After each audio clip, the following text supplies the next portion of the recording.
Salut tout le monde, j'espère que ça va bien en ce vendredi, dernier jour ouvrable de la semaine.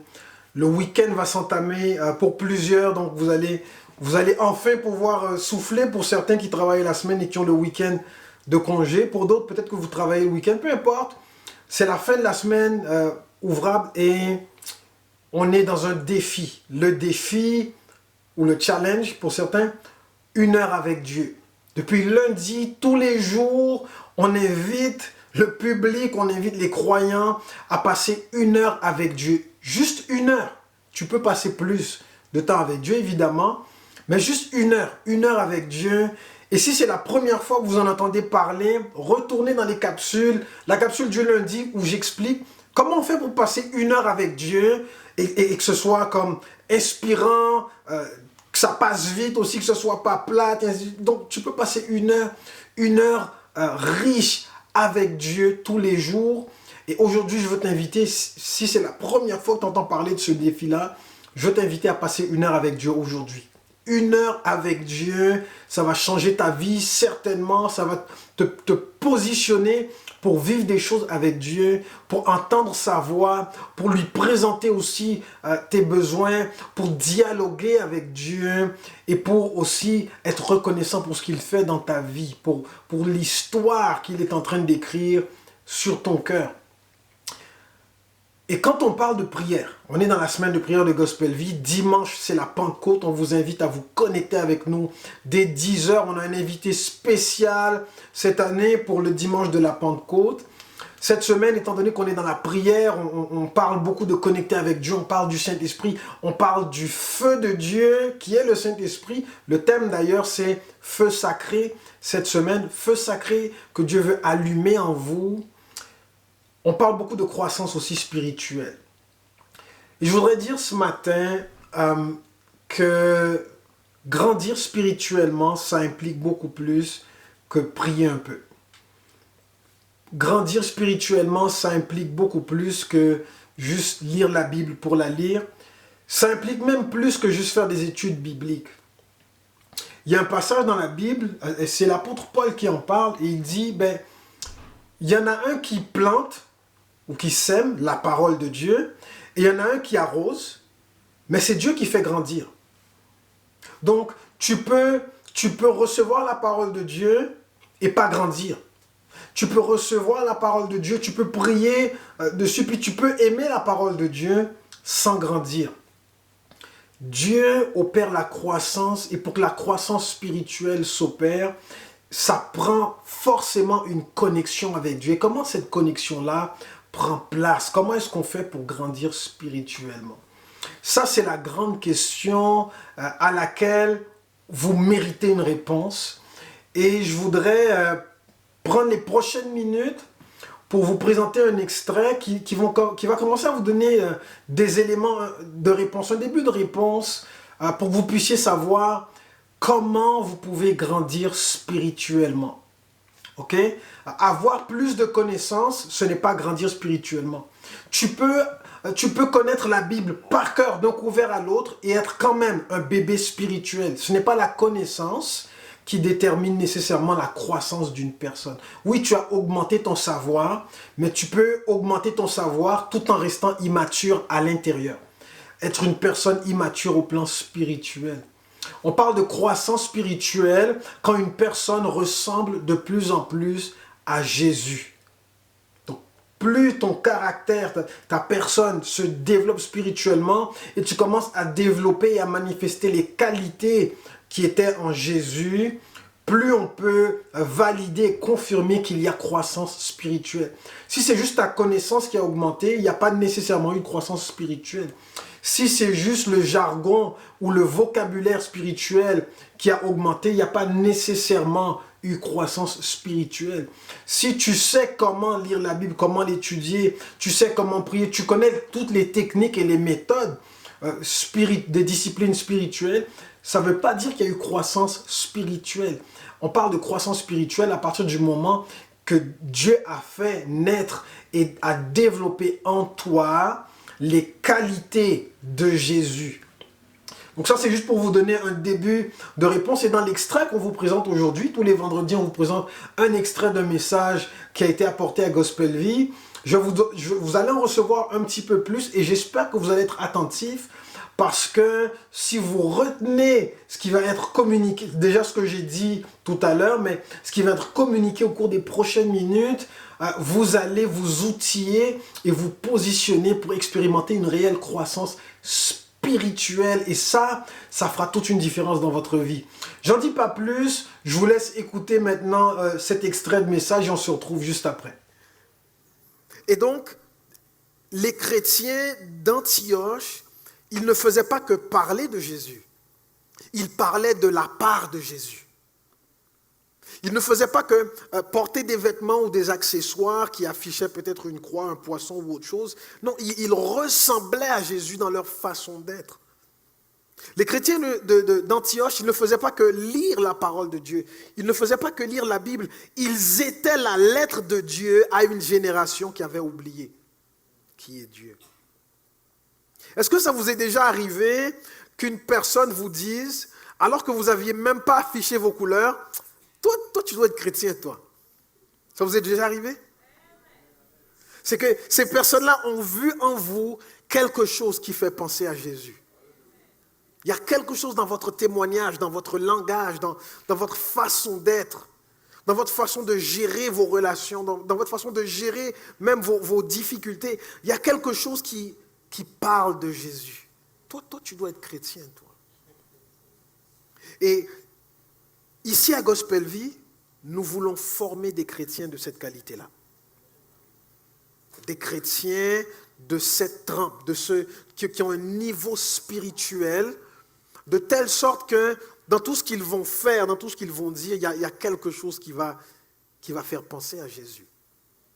Maintenant, il est impossible pour quiconque, quelle que soit ton éducation, ton statut social, ta connaissance, il est impossible pour quiconque de grandir spirituellement sans le Saint-Esprit. C'est impossible. Ici, nous voulons former des chrétiens, des petits Jésus, ok? Et on le fait notamment à travers des ministères de la parole et de la prière. Et c'est le Saint-Esprit qui fait croître la semence. Quand vous recevez, quand vous acceptez la parole de Dieu et qu'elle est semée dans votre cœur, c'est le Saint-Esprit qui fait grandir cette semence-là. Ok? Maintenant, si vous avez grandi spirituellement au cours des dernières années, c'est parce que vous avez laissé la place au Saint-Esprit. Vous avez permis au Saint-Esprit de faire un travail dans votre cœur. Maintenant, grandir spirituellement, ça ne veut pas dire augmenter sa connaissance de Dieu. Tu peux lire toute la Bible au complet, tu peux même mémoriser la Bible au complet d'un couvert à l'autre, sans jamais grandir spirituellement. La croissance spirituelle, ce n'est pas augmentation de connaissances. Grandir spirituellement, ça veut dire que Jésus prend de plus en plus de place en toi par sa parole et son esprit.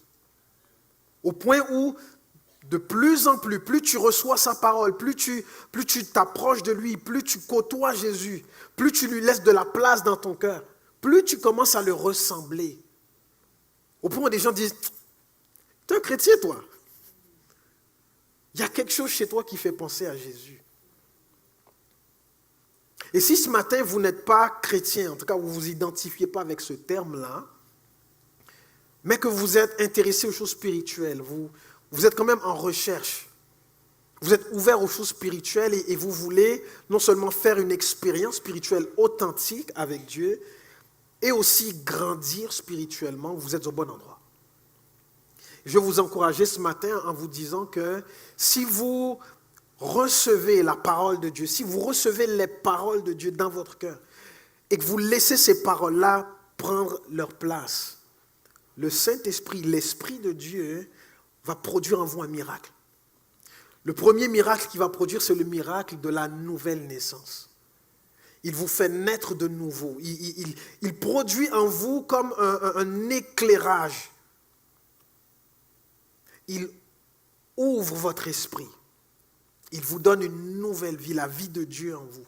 Et par la suite s'ensuit la croissance spirituelle.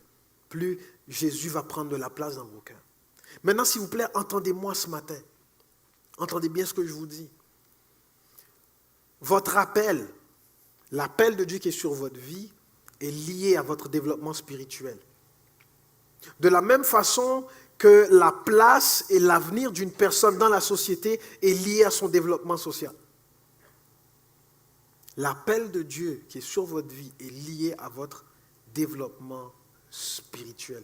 Et aujourd'hui, je voudrais vous parler rapidement de qu'est-ce qui pourrait arriver si vous prenez au sérieux l'appel de Dieu qui est sur votre vie et que vous prenez cet appel-là suffisamment au sérieux pour vous engager à le chercher dans le jeûne et la prière. La méditation de sa parole, la prière et le jeûne sont des disciplines spirituelles qui permettent de booster votre croissance spirituelle. Barnabas et Saul, dont il est question dans le texte que je viens de lire, étaient des hommes de prière assidus à la présence de Dieu. Et c'est cette assiduité-là, cet engagement-là, cet investissement-là qu'ils ont fait qui a déterminé le parcours de leur vie. Maintenant, quelqu'un qui ne fait que entendre ou écouter la parole de Dieu sans la mettre en pratique et sans s'engager dans une vie de prière, dans une discipline de prière et de jeûne, c'est comme quelqu'un qui met 1 000 $ sous son matelas, pensant que la semaine prochaine ou le mois prochain, les 1 000 $ seront devenus 1 200 $. Est-ce que ça marche comme ça? Est-ce que quelqu'un a déjà essayé ça?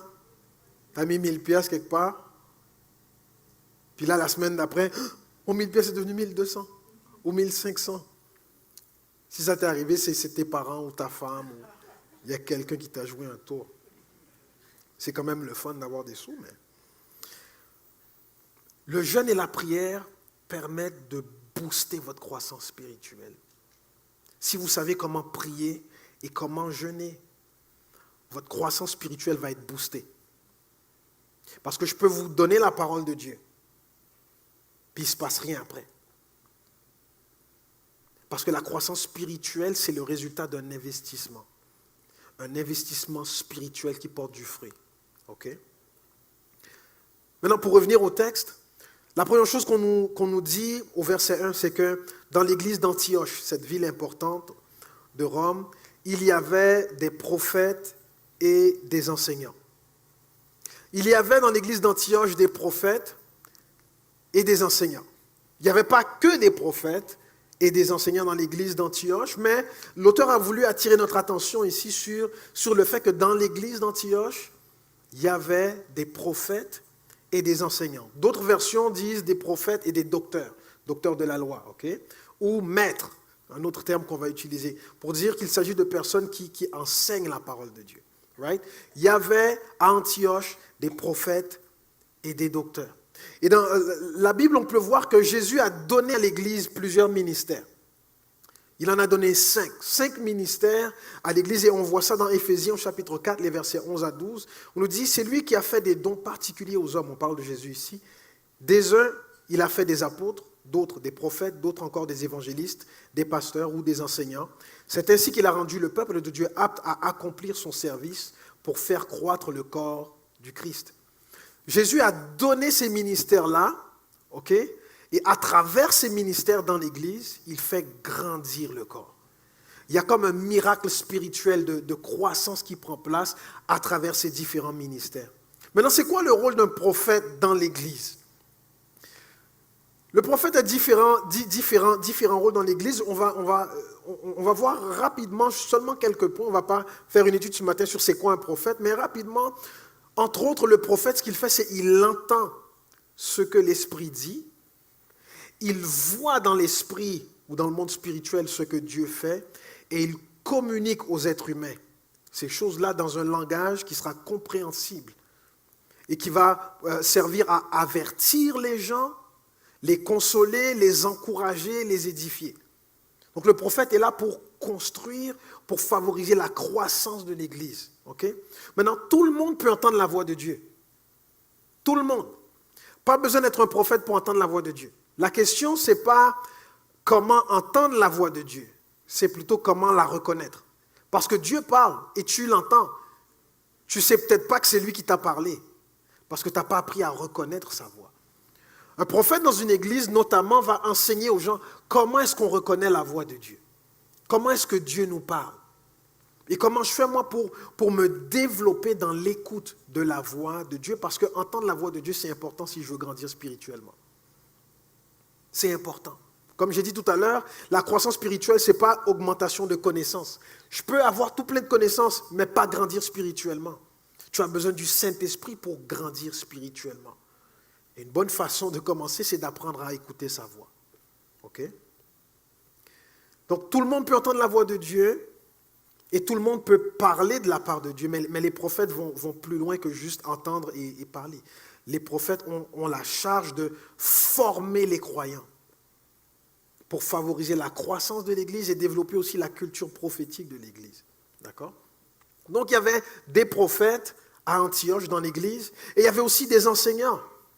Le rôle de l'enseignant dans l'Église, c'est notamment d'étudier la parole de Dieu avec l'aide du Saint-Esprit, pas seulement étudier de façon intellectuelle, mais d'étudier de façon spirituelle avec l'aide du Saint-Esprit pour comprendre le cœur de Dieu, l'esprit de la parole de Dieu.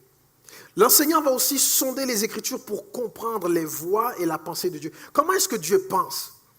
Le but de l'enseignant, ce n'est pas seulement enseigner la Bible, mais c'est d'enseigner la perspective divine sur une situation. Comment est-ce que je peux comprendre le monde dans lequel on vit avec les lunettes de Dieu? L'enseignant va te former là-dedans. Voici ce qui se passe dans notre société, voici ce qui se passe ailleurs dans le monde, voici ce qu'on vit ici à l'église. Comment est-ce qu'on peut comprendre tout ça avec la parole de Dieu? Ça, c'est le rôle de l'enseignant. Et l'enseignant, ensuite, il va donc étudier, il va sonder les Écritures pour comprendre, saisir la pensée de Dieu, comment Dieu pense, comment Dieu fonctionne. Et ensuite, il va communiquer ces choses-là aux humains pour les armer contre les mensonges. Les mensonges du diable, les mensonges du monde, les mensonges des adversaires de l'Évangile, quant aux choses spirituelles, quant aux réalités spirituelles. L'enseignant est là pour armer les croyants contre les mensonges. De sorte à ce que si tu grandis bien, tu vas être mature, ta foi va être bien assise pour non seulement naviguer à travers ce monde, mais aussi faire ce à quoi Dieu t'a appelé. D'accord? Jésus a dit, tout chrétien ou tout disciple accompli, ou dans d'autres versions, tout disciple bien formé sera comme son maître. Et donc le but des ministères dans l'Église, notamment les prophètes, les pasteurs, les enseignants, les évangélistes, tout ça, c'est d'amener l'Église ou les chrétiens à maturité spirituelle. Voilà. J'espère que vous avez été inspirés par ce que vous avez entendu là. Si vous voulez voir le message intégral de cet extrait, dans le descriptif de cette diffusion, vous allez trouver le lien. Il suffira de cliquer. Vous allez vous retrouver sur la chaîne YouTube de Gospel Vie. Vous pourrez voir ce message-là en intégral et être encore plus enrichi. Je vais vous laisser là-dessus en vous souhaitant une bonne journée, en vous donnant rendez-vous dimanche matin, donc dimanche matin 10h sur les plateformes de Gospel Vie. On aura une célébration spéciale Pentecôte avec un invité spécial, un orateur qui nous arrive de l'Afrique du Sud. Donc c'est un missionnaire que soutient Gospel Vie depuis des années et il sera avec nous dimanche matin. Donc manquez pas ça. N'oubliez pas de diffuser ce message et de taguer 10 personnes pour le défi 1 heure avec Dieu. On se retrouve donc dimanche. Salut tout le monde.